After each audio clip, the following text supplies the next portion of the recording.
Hello, and welcome to another Morrowind thing, because that's the kick that I'm on right now. Have you ever noticed how well put together Seyda Neen is as an introduction to Morrowind? It's doing a lot of heavy lifting to introduce the player to mechanics and concepts, and it feels completely seamless when you're not looking at it too hard.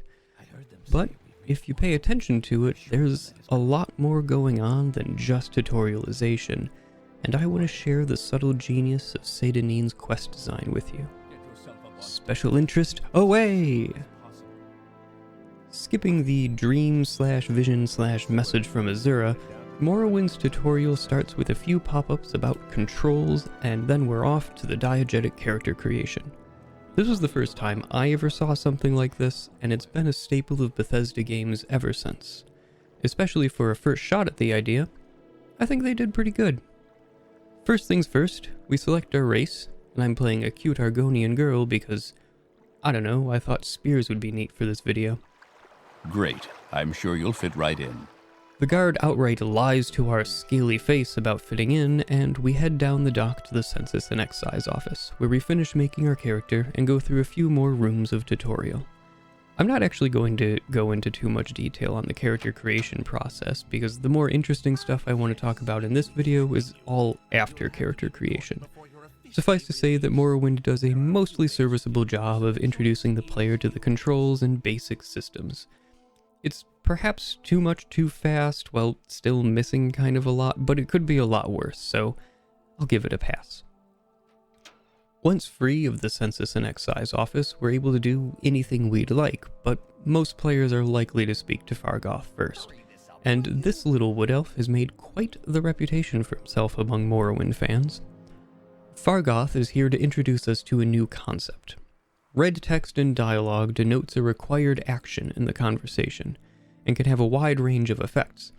In this case, we're able to flatly lie to Fargoth that we didn't find his engraved Ring of Healing, which was a required step during the tutorial proper, or we're able to tell him that we have it. Lying lets us keep the ring, but things get much more interesting if we instead give it back to him, so we'll do that. The ring is removed from our inventory, and Fargoth mentions that he'll put in a good word about us with Ariel, the proprietor of the local trade house. This increases Ariel's disposition with the player from 40 all the way to 80, which allows for significantly better prices when bartering with him. How much better, you ask? Well, this character, with just level 15 mercantile, was able to sell everything in the Census and Excise office for 237 drakes before doing any haggling. After giving Fargoth the ring, however, I was able to sell the exact same items for 402 drakes. That's an increase of 165, or about 70% more. That is a lot. It's worth it. Since we're already here, we might as well see what Ariel can tell us. He's keen to let us know about the popular potions and scrolls for sale, which are general purpose items helpful to any new character, and he'll also recommend talking to Alone the Scout upstairs and maybe picking up a copy of Guide to Vvardenfell, which is a very dense scroll, but I have to admit its usefulness is kinda debatable. Finally, asking about the latest rumors, we can learn that Hriskar, who is just up the stairs, is having some financial troubles. This was also hinted at in a note we found stabbed into a table in the Census and Excise office. You gotta love that consistency. Since we're already here, let's go have a talk with Hriskar. What say you? Hriskar, it turns out, is a member of the Imperial Legion, and is running a protection racket here in Seyda Neen to fleece gold from the citizens. However, the income from the racket isn't what it used to be, and he immediately hits us up with a proposition to recover some gold from Fargoth, whom he believes to be hiding the money somewhere.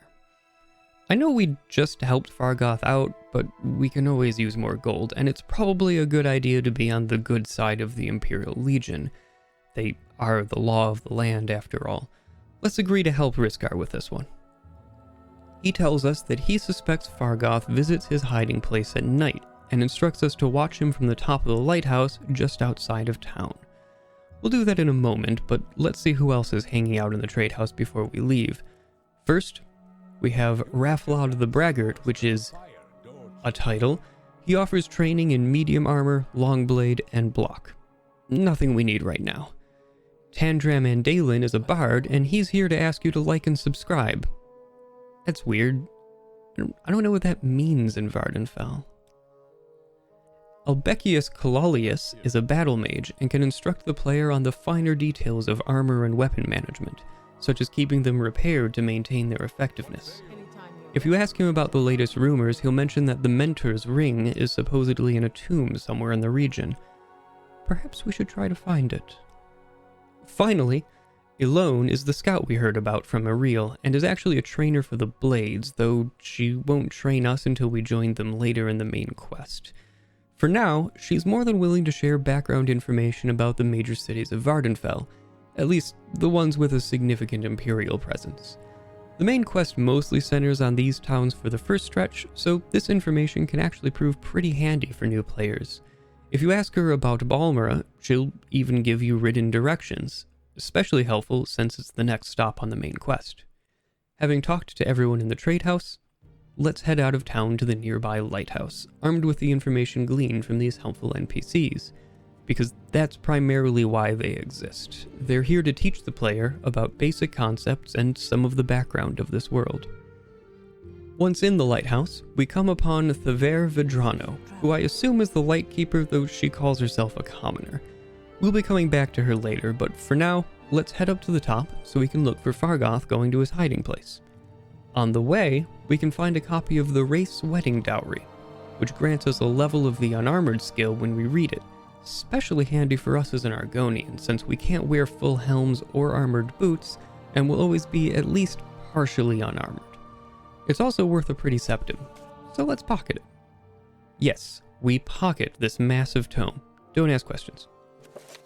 Once we reach the top of the lighthouse, it's a simple matter of waiting for several hours until 10 p.m., and changing the FOV so we can actually see something, and we'll see Fargoth holding a torch and acting extremely normal. He'll eventually stand beside a hollowed out tree stump, which we can then access to find the engraved Ring of Healing, 300 gold, and a journeyman's lockpick. Not a bad haul for a new character, all things considered. Going back to visit Hriskar, he takes the gold from us and gives us back 100 for our trouble, letting us keep the ring and lockpick. We could just not give him the gold and keep all 300 of it, but we're not hurting financially. And that's our first quest chain already in the bag. Just outside the trade house, we can find Vodunius Nuccius, who seems keen on giving us a little advice about taking the Siltstrider out of town, and asks us to mention him to the local caravaner. The Siltstrider port is just up the hill, so we give Darvaim Hlaren a visit and mention Vodunius. She'll respond that Vodunius doesn't seem happy with his situation in Vardenfell, and he confirms as much upon his second visit. But he also has a proposition.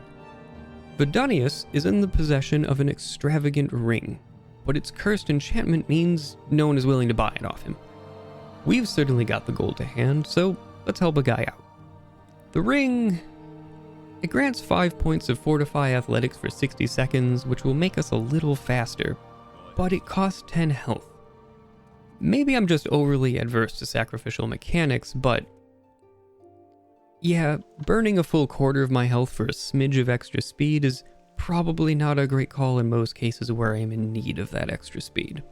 Maybe this is something tanky or higher level characters would appreciate, and it's not like 10 health is actually all that hard to replenish, so maybe this is better than I give it credit for.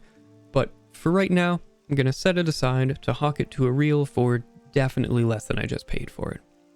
In any case, we have a fancy new ring, and Vodunius will no longer be in Seyda Neen when we return, off to the Morrowind mainland in search of greener pastures. The thing that I find interesting about this quest is that it doesn't generate a journal entry. That is to say, it's not technically a quest until Darvaim tells us Vodunius is unhappy here. It's just something we need to keep track of ourselves. This is a little trick that gets repeated throughout the game, including with the next two things we can do in Seyda Neen. What a segue, am I right? Asking around town, we can inquire about the latest rumors and little advice. Talking to Eldafire here, she'll first tell us that the local tax collector, Processus Vitellius, has gone missing, with the heavy implication that he's probably been killed. She also mentions that a nearby cave houses smugglers, and suggests that the guards have probably been paid off to ignore them, which, given what we learned from Hriskar, might actually be the case. Neither of these are added to the player's journal, so it's up to us to keep track of them. We'll keep Vitellius in the back of our mind, but this smuggler's den sounds like a juicy target, so let's investigate that first. Eldafire mentioned it was near the Silt Strider, and that's hardly even a walk from here. This is our first dungeon. Addamasartus is a small dungeon, just a handful of rooms strung together, and the longest offshoot loops back on itself much like the dungeons of later Elder Scrolls games. Interesting, that. Despite its small size, Addamasartus does a lot of heavy lifting. It introduces branching paths through dungeons, though the branch in this one is merely a single flooded chamber, rewards player exploration with extra loot, and features internal progression in the form of a key that unlocks that loop I mentioned. In terms of layout, it's pretty simple. Near the entrance, there are 3 slaves that can be set free, though they'll never actually go anywhere. That's just not something NPCs in Morrowind are capable of, unlike later entries in the franchise. I guess they take up residence in the cave after you clear out the smugglers for them. Freeing these slaves counts towards unlocking a later quest, but the player won't be aware of that at this point. Something we are now aware of as hypothetical new players is that slaves are a thing in the province of Morrowind, though there isn't currently much in the way of details. I always thought that these 3 slaves felt rather random. There just isn't much context around them, and they have nothing to say on the matter. Perhaps more interesting are the enemies that call Addamasartus home, one each of the major enemy archetypes that you're likely to run into: melee, magic, and ranged. Look, I know that doesn't start with an M, but alliteration makes my brain tinkle good. The design of the dungeon and the way these enemies are arranged within it gives the player the opportunity to fight each, one at a time. Later dungeons will throw packs of enemies at the player and toss a conjurer in the mix for good measure. Addamasartus is a much softer introduction to combat, allowing the player to learn the strengths and weaknesses of their build and determine how to combat each type of opponent. There's also a helping of loot scattered throughout the dungeon, though it's mostly pretty lackluster. The Rising Force potion is a decent little thing to keep on hand, and the Iron Saber isn't a bad pickup if you're spec'd for Longblade and keen on not spending any gold. Tarhiel has one for only 24 gold though, so meh? While much of the loot in Addamasartus is generated from randomized lists, there's guaranteed to be a generous amount of moon sugar and skooma amongst the loot. These are both considered contraband in the land of Vardenfell, and most traders will refuse to barter with you while you have any in your inventory. Moon sugar is considered a drug by most races of Tamriel, with the notable exception of Khajiit, who use it as a spice. Skooma is a refined form of moon sugar, and is considered a hard narcotic by all races. It's not explained how to go about selling your ill-gotten hard drugs, though Revere in Balmora, which you may recall is where the main quest has directed us, will buy it once we get there, as do many other Khajiit traders. After stopping by Ariel and selling what loot we can from Addamasartus, I think it's about time to turn our attention to that missing tax collector. Though while we're out exploring... yeah, that happens. This is Tarhiel, or was, and if Fargoth is the most well-known character in Morrowind, Tarhiel is probably number 2. Reading his journal, we learn that he's a would-be brilliant wizard who's come up with a spell which we can find on the 3 scrolls of Icarian flight that we find on his body. I will leave it as an exercise for the viewer to find out what they do. I actually did the recording for this next adventure last, so please forgive the obvious continuity errors, but we're going off the beaten path and into the Samarys Ancestral tomb. This tomb is as far from Seyda Neen as we're going to get for this video, and is only a stone's throw from Tarhiel. Ancestral tombs like this are a common sight throughout Vardenfell, and have a wonderfully creepy atmosphere. After doing a little looting in the first room, this small tomb serves as our first experience fighting a ghost. Oh no, I've fallen victim to my own hubris! Okay, hold on, I can fix this. Let me just, player, this thing, add item, silver spear. 1. Alright, now we're good. Please excuse my use of the console for this little show and tell, though this perfectly illustrates that undead, and a host of other enemies, are either immune or resistant to what the game terms normal weapons. Silver is the lowest material tier that can deal damage to these enemies, though anything enchanted will also do the trick. And isolated tombs like this one are a great way to introduce this effect to the player, as they're quite easy to back out of with your tail between your legs. Once we have a weapon that can actually deal damage, and by entirely legitimate means I might add, this tomb is pretty easy to clear out, allowing us to reap our reward contained in a unique urn labeled Lord Bryn. And I have no idea if I'm pronouncing that right, like most things in this game, really. In any case, Lord Bryn was a Bethesda Forum regular who passed away during the development of Morrowind, and these symbolic ashes are placed here in tribute. There are 2 other instances of named ashes with similar backstories, but perhaps I'll leave those for another time. In any case, the headline loot here is the Mentor's Ring, which is worth a pretty penny, but also fortifies intelligence and willpower by 10 each as a constant effect. Maybe not the best fit for this character, but an incredible piece of loot for any character with a strong focus on magery. Did you just ask what magery is? Ugh, it's like you've never played Daggerfall. Disgraceful. Continuing along our exploration of the Bitter Coast region and slaughtering the local wildlife with wanton abandon, we will eventually come upon the body of Processus Vitellius, our lost tax collector. And on his body, we find the tax record and 200 septims. We'll take them. And his clothes. Because we're a murder hobo and money is money.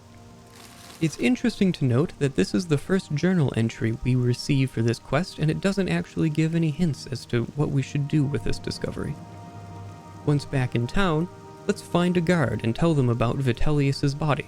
That seems the right thing to do, doesn't it? Oh. They don't really seem to care. Okay then. At least they pointed us to someone who might.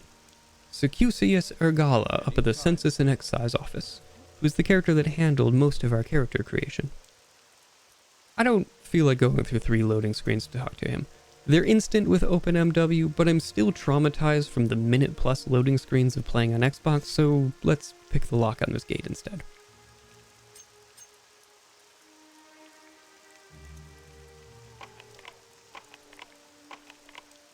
This never happens to me. Just give it a minute.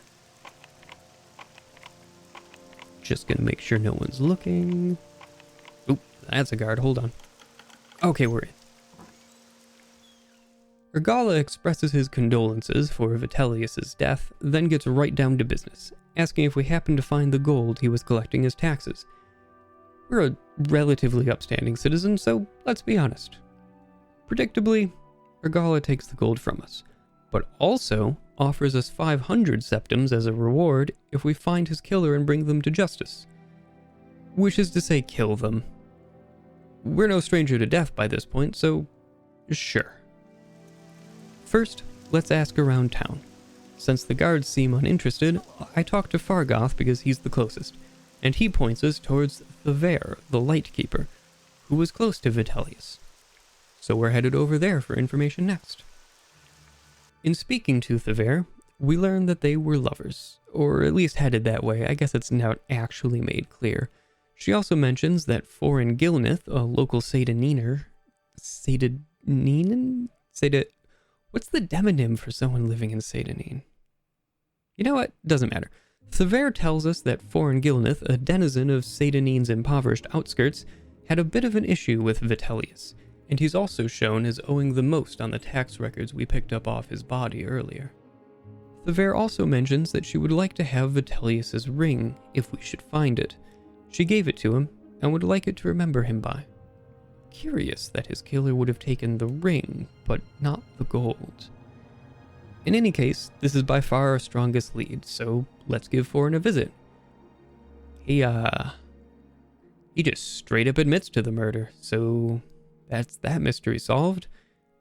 We've been siding with the Empire as law up till now, so it only makes sense to follow through and bring him to justice. Foran immediately initiates combat, and he's likely to be the player's first experience fighting an unarmed opponent.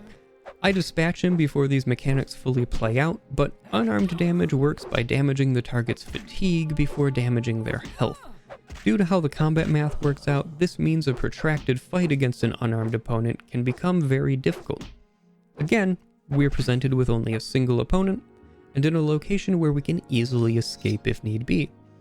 This shack is another relatively low-stakes environment to learn about a new combat mechanic. Once Foran is, subdued, we can find Vitellius's ring on his body, and a mercantile skill book under the hammock. We'll take this ring to Thever, who thanks us with a pair of standard restore health potions, always handy to have in a pinch.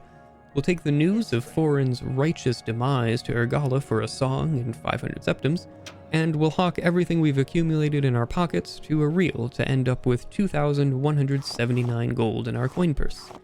A solid sum to get us started with some training and equipment once we get to Balmer. And now, I want to explain what happened in all of this, because it's this quest that really made me want to make this video. Mechanically, it again teaches the player a few new tricks that the game has up its sleeve.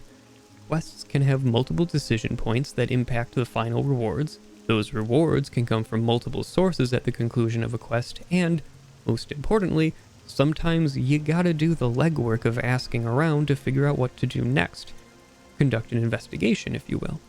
A skill that will serve the player very well.